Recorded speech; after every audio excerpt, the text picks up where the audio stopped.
स्वामी विवेकानंद ने अपने जीवन के अंदर युवाओं को अपना कैरियर बनाने के लिए और अपने जीवन को आदर्श बनाने के लिए जो कुछ बातें कही हैं, चलिए आज उनके विषय में अपन जानने का प्रयास करते हैं।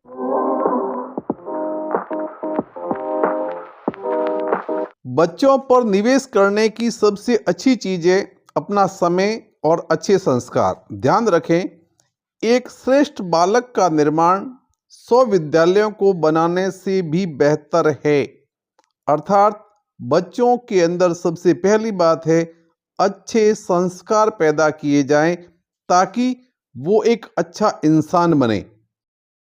स्वामी विवेकानंद आगे कहते हैं कि उनके गुरु श्री रामकृष्ण कहा करते थे, जब तक मैं जीवित हूं तब तक मैं सीखता हूं। वह व्यक्ति या वह समाज जिसके पास सीखने को कुछ नहीं है वह पहले से ही मौत के जबड़े में है। अर्थात व्यक्ति के सीखने की कोई उम्र नहीं है। जीवन पर्यंत व्यक्ति को अपने जीवन के अंदर कुछ न कुछ करते रहना चाहिए। जिस दिन व्यक्ति के मन में सीखने की अभिलाषा समाप्त हो जाती है, समझ लीजिए कि वह व्यक्ति एक जिंदा मुर्दा लाश के समान है। Talk to yourself at least once in a day, otherwise you may miss a meeting with an excellent person in the world। अर्थात आप दिन में अपने आप अपनी अंतरात्मा से बात करें, वरना आप जीवन के अंदर एक अच्छे व्यक्ति के साथ में मिलने का सुअवसर खो देंगे। कहने का मतलब अंतर आत्मा ही व्यक्ति के जीवन की सबसे बड़ी अच्छी मित्र है। खुद को कमजोर समझना सबसे बड़ा पाप है। विवेकानंद एक बार जब वाराणसी के अंदर किसी मंदिर से निकल कर के जा रहे थे तो एक बंदरों के टोले ने उनके ऊपर हमला बोल दिया। उस आक्रमण को देख करके और विवेकानंद जो है वो भागने लगे, बंदर उनका पीछा करने लगे और इतने में सामने से आते हुए एक सन्यासी ने विवेकानंद को रोका और उनको कहा, भागो मत, इनका सामना करो। विवेकानंद ने उनकी बात को सुनकर के वो पीछे मुड़े, पत्थर उठाए, बंदरों की तरफ आगे बढ़े और जैसे ही उन्होंने उसका सामना किया, बंदर वहां से भाग खड़े हुए।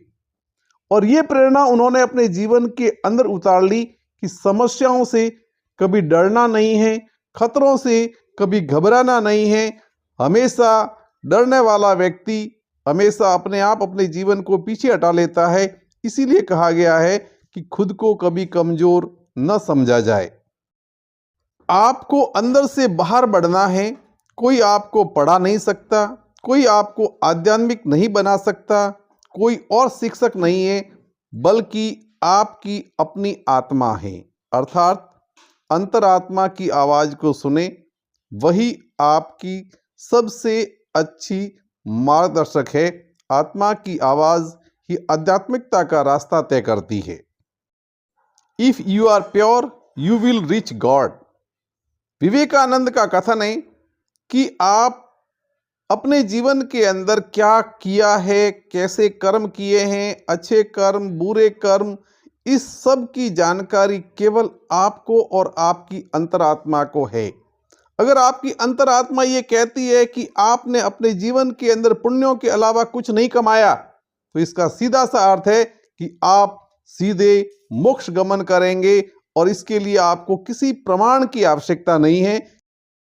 उठो, जागो और तब तक रुको नहीं जब तक कि तुम अपना लक्ष्य प्राप्त नहीं कर लेती। युवाओं के लिए सबसे बड़ी बात कही है कि आप सबसे पहले जागृत हो जाओ, आलस्य का त्याग कर लो और उसके बाद में अपने लक्ष्य को तय करने के बाद में जब एक बार उस दिशा में अपना कदम बढ़ा लेते हो, तो जब तक लक्ष्य अर्जित नहीं हो जाता है तब तक आपको न नींद करनी है, न आराम करना है और न सुख और चैन की अभिलाषा करनी है, जब तक कि हमें लक्ष्य प्राप्त नहीं हो जाता।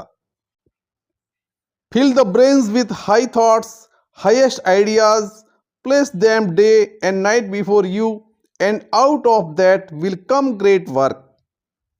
विवेकानंद का कथन है कि आप अपने मस्तिष्क के अंदर अच्छे अच्छे विचारों को भरें, अच्छी अच्छी सोच को भरें और उसको एक आदर्श के रूप में स्थापित कर लेवें और उसको दिन और रात उसी राह पर चलते चले जाएं, आप एक महान दिशा के अंदर बढ़ते चले जाओगे। B A hero, always say I have no fear. बहुत बड़ी बात कह दी है कि अगर आप अपने जीवन के अंदर समाज में एक आदर्श स्थापित करना चाहते हो तो आप अपने आप से कह दो कि आपको कोई डर नहीं लगता। विश्व में अधिकांश लोग इसलिए असफल हो जाते हैं क्योंकि उनमें समय पर साहस का संचार नहीं हो पाता, वे भयभीत हो उठते हैं। यानी विवेकानंद का सिर्फ एक ही कथन है कि जो डर गया सो मर गया। व्यक्ति को अपने जीवन के अंदर साहस पैदा करना पड़ेगा और बिना भय के जब वो किसी कार्य को करता है तो उसमें सफलता सुनिश्चित है। Arise, awake and stop not till the goals is reached। Hindi का वही कथन, जागो, उठो और तब तक न रुको जब तक कि आप अपने लक्ष्य को प्राप्त नहीं कर लेते हैं।